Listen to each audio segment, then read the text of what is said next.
was. There's nothing in there. I had a feeling there wouldn't be.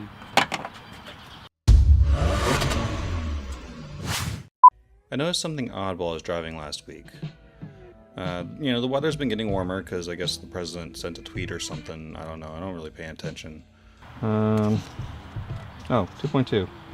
No, that's over at cam or over at valve. Fact is, I noticed that the coolant level temperature was getting a little high, mostly when I was at a stoplight. We're here on a very sweaty, humid day because I got a cooling problem. And this has happened before. Usually check a motor, a temperature sensor, maybe a fuse, a relay, something. But then I noticed a puddle of antifreeze on the ground, which your coworkers are going to point out to you. Our problems began when I noticed we had some leaking going on around the area of this torque strut mount. I've had a drip tray underneath just to catch whatever I can, and I put about a gallon of coolant in it before I had to park it.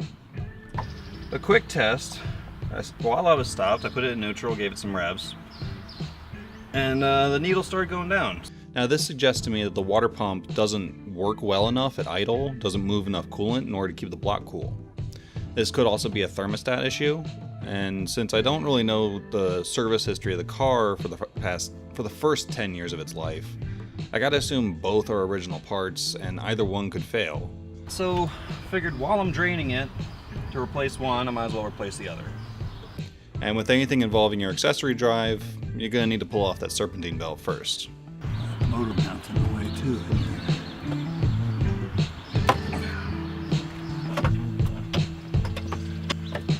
Oh, there we go.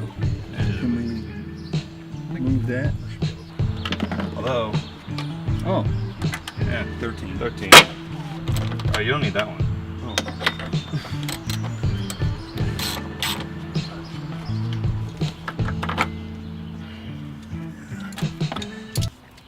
Hey, you might need to come the other way. I don't think so. There's no room to throw it that way. All right, push that way. Yeah, it gets tighter. Does it? Yeah. Got a big screw. This thing. There you go. Tools. I need a big screwdriver. Is what I need. Got a long one. Gotcha.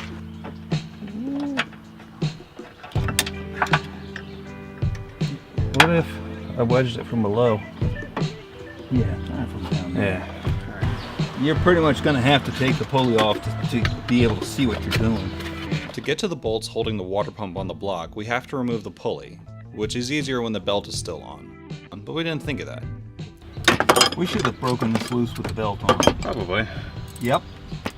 But if you wedge something like a screwdriver in between two of the bolts, you could then use your socket to loosen up or tighten the third bolt.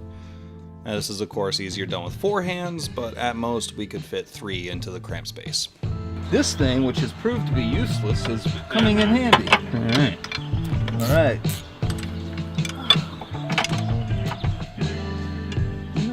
I know, Chevelle. It was a one-man job in about 30 minutes. Okay. Alright. There we go. Hold that thing. Okay. Hold it where it is. Alright, I think I got it. Alright, you're loose now. Yeah. Alright. Number 2. There we go.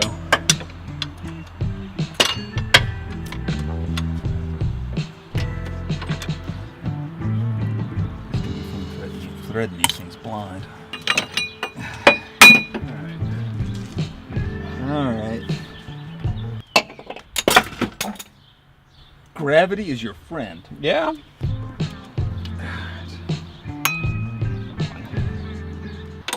We should drain the radiator. Now, even with the radiator drain, there's still going to be some coolant left in the system, and that's going to splash onto the serpentine belt. I'd normally be worried because antifreeze is very slippery, and it can cause a belt to slip. And that's how you get that squealing noise on some older cars. But this belt as old as it is, has enough cracks in it that while it's off, I might as well replace that as well. Once the water pump is loose, then it's a matter of snaking it out of there. I think so. Don't tear up the radiator. Nope, that's it's an electrical line I'm caught on. Easier done when the alternator's been removed. It's a 15 indeed. With the old water pump out, we can see the years that have accumulated, and looking at the state of that, it makes me a little worried how much worse the other components might look. Can't really worry about that right now. Right now we got to clean off the old gasket, but as old as that gasket probably is, this is going to involve a brake cleaner, a Scotch-Brite pad, and a razor blade. Oh! If I can find it. I got a razor scraper. Hey! All these things, and a Swiss Army knife. Oh, wow. Got a big piece. As I mentioned before, I don't know if the thermostat's any good, so while the system's drained, we might as well replace that. Luckily, that's in a much more convenient location.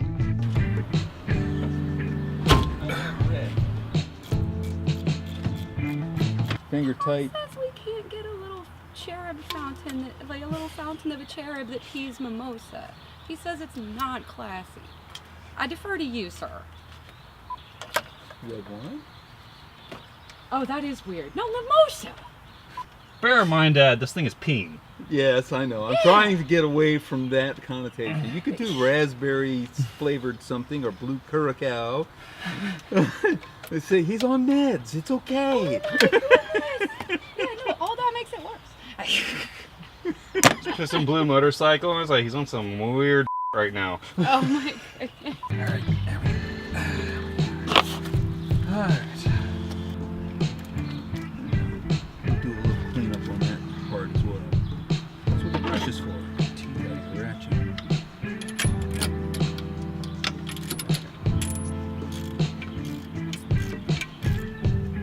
So you got the you got the long line antifreeze. Oh, there's a rubber gasket around it. There we go. That has been in there a long time. Uh-huh. And looking at it again, I suspect it's an original part as well. 20 years is just too long. It had to be someone who replaced it before. Just wasn't me. Reinstallation is easy enough. It's just the reverse of whatever we did before. And the water pump goes in as well. And after we get the alternator back into place, we have that moment where we kind of look everywhere and ask ourselves, Those are tight. All 4 plus 3. These are tight. did we forget something?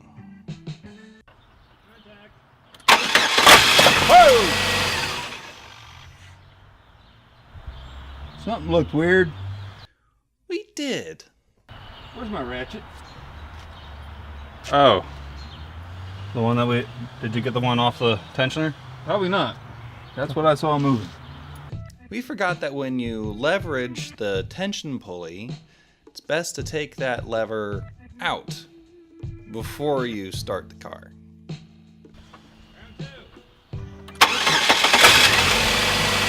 Good. Now that I have a closed cooling system, I refilled it all with water, just regular tap water. And I'm gonna let the engine run for a while, let the block heat up, warm up the oil, so that I can then do what has become my monthly oil change.